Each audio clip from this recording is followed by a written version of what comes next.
Heads up. What in the hell?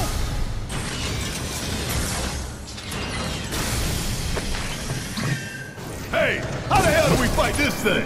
It's got reinforced armor plating, but the internals can be overloaded. Lightning magic. Huh. No other option, huh?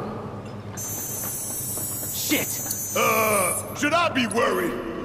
I gotta admit, I'm almost a little bit terrified here to review Final Fantasy VII Remake for the PlayStation 4. Thank you, Square Enix, for sending me a code, by the way. This is a game that the entire world, it feels like, has been looking forward to. A lot of people absolutely adore the PlayStation 1 classic, and I have to admit, I am not one of those people. It's not that I didn't like that game. I appreciated the quality of it and the storytelling and the cool characters and the visual technology that was on display for the PlayStation 1. I just found it to be a little slow for me and a little clunky in comparison to a game that I preferred, which was the Final Fantasy III game /6 from Japan for the Super Nintendo, which I thought moved at a little bit of a faster clip and had an equally compelling story. And so I wasn't as enamored with Final Fantasy VII as I was with the previous Final Fantasy game that I had played on the Super Nintendo. And what's interesting is that I don't think Final Fantasy VII has aged as well as Final Fantasy III/6 has on the Super Nintendo. It's become increasingly more clunky whenever I go back to Final Fantasy VII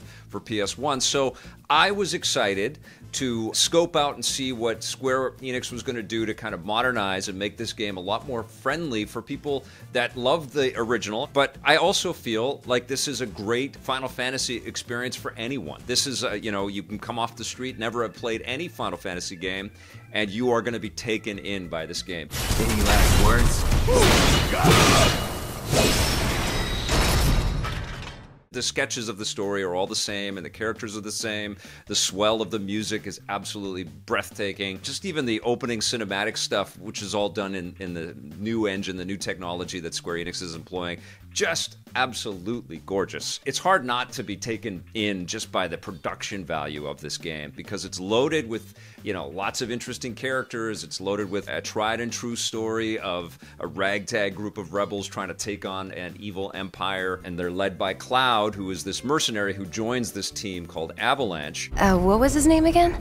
Cloud Strife. Right. Barrett and Tifa and Jesse are three of the main components of this team, and there are characters that you get to play with and beside while you're playing through the adventure. So, you know Tifa, right? It's not really my business, but are you guys close?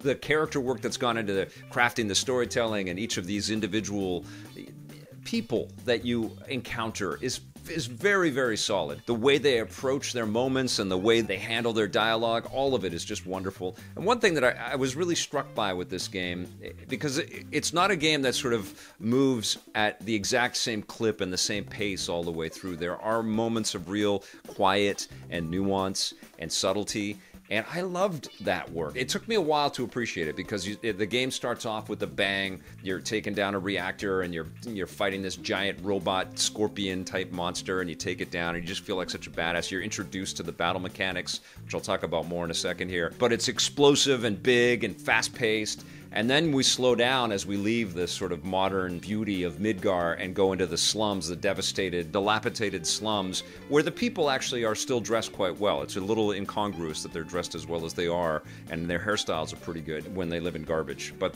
they're fine. No matter. It's in those moments where you really start to get the character beats and really start to understand who all of these individuals are. Barrett turns out to be a lot more than this one-note, gruff guy that has a badass motto for every moment. You better be worth the money, Merc.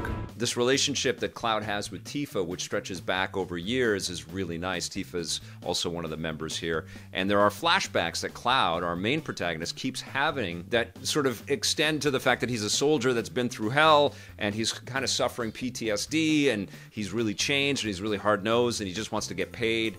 But we see that there's a lot more to this guy in these flashback moments and as the story progresses. And I thought that was really lovely. I also thought it was nice how the characters kind of lean on each other and need each other in these story moments, but then when you're out in combat, you also feel a great affinity, and you want to keep everybody alive. You're throwing down those Phoenix Downs as quickly as possible so that nobody on your team goes. You can't leave a team member behind. Coming at you hard and fast!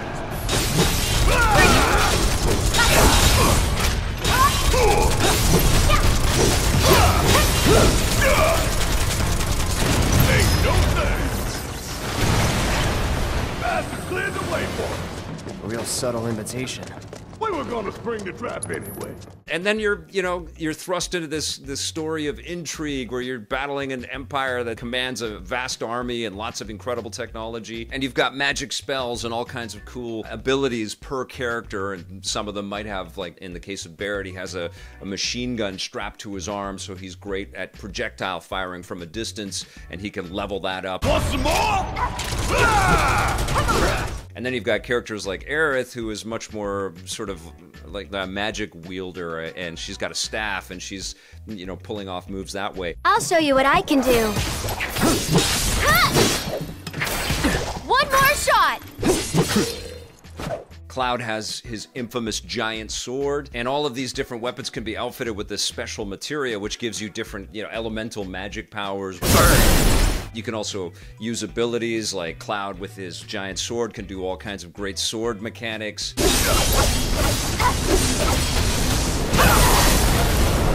They've got the ATB battle system, which means you kind of have to wait for the meter to juice up, which gives you the action points that you need in order to pull off the special razzle-dazzle moves that you have. And Cloud can pull off all these great sword maneuvers. You can summon beasts onto the battlefield, which is very impressive.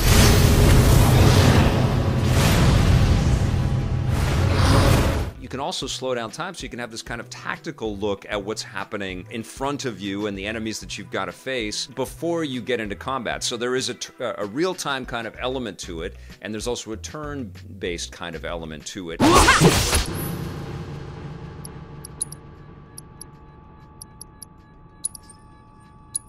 Kept you waiting? You're also switching in between characters on the fly quickly as well, and each one of the characters has different magic spells and different abilities that are based on the weapons that they're carrying, and you can upgrade the weapons in a whole new sub-tree system as well, which is great. And it kind of reminded me a little bit of the way the VAT systems work in the Fallout games, where you can kind of take your time for a second and decide what you're going to pull out on the bad guys.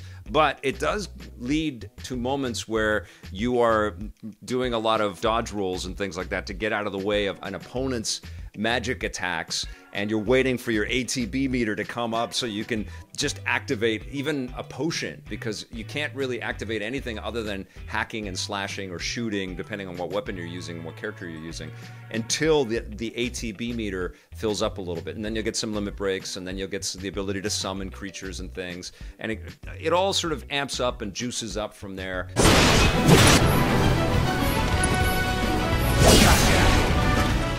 The end effect is that there's a tremendous amount of information that you are navigating through and contending with when you're in battle, and it can get hairy. It absolutely can. There can be so many things happening at the same time. It can be like, oh my god, this is overwhelming. But it's also exhilarating, and it's so well crafted and so addictive that you love getting into the battles. Ain't no way. Want some more? No.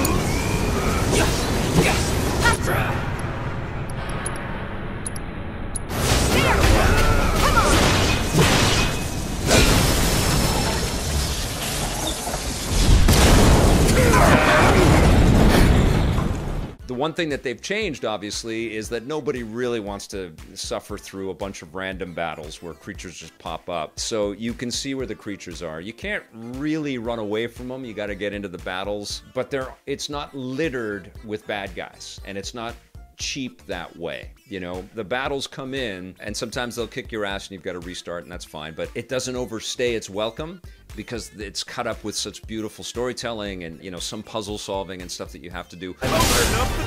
New abilities and new affinities with different characters will start to reveal themselves as you get deeper into this game. Also, more of the mystery starts to reveal itself. And it all plays with the idea of perception and what we think something should be, i.e. a remake of a classic video game, might not be exactly what you think it's going to be.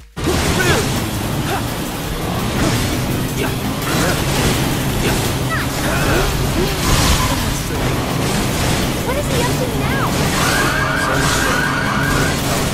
Not bad. This is fantastic game making, and it's unbelievable. We're in this really nice kind of routine of great game after great game after great game being released. I've been having a total blast with Final Fantasy VII Remake, and I absolutely heartily recommend it. That was unexpected. This is an RPG that's definitely deep in Final Fantasy lore, and it's definitely going to make you want to dive into some research onto, you know, what does everything mean and who are these characters, and because these characters have popped up in a lot of other Final Fantasy games and a lot of other fiction and a lot of other media because they were so huge in Final Fantasy VII. And it's also not the conclusion. There's more, right? There's a tease to more. And I was a bit bummed about all of that at first, but you know what? I love that the Square Enix is tackling this with such a clear adoration and respect for the super fans out there, but also for the property and the responsibility that they have with this property, that it's going to be a massive collection of wonderful stuff, you know? Like, this is a great game. It's a wonderful remake, and it makes Final Fantasy VII that much stronger because it's just a much more enjoyable game to play, I think, for anybody out there.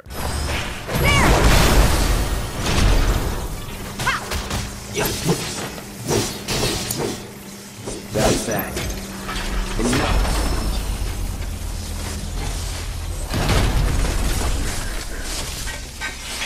All clear. And stay down. I guess what I'm saying is that if you know you love the original, I think you're going to love this.